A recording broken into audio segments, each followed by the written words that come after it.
Saudara ahli yang hadir di persidangan pembunuhan Yosua, kriminolog Universitas Indonesia, Profesor Dr. Muhammad Mustafa menjelaskan, dugaan pelecehan seksual di Magelang tak bisa dijadikan motif pembunuhan Yosua karena tak ada bukti visum.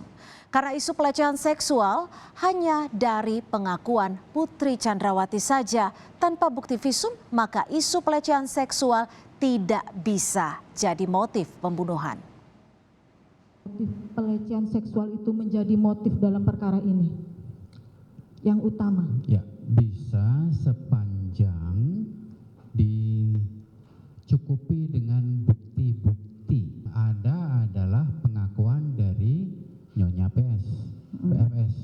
Seorang perwira tinggi polisi, dia tahu kalau peristiwa perkosaan itu membutuhkan bukti dan saksi. Ya. Satu alat bukti tidak cukup dan harus ada visum yang diperoleh. Tapi tindakan-tindakan itu tidak dilakukan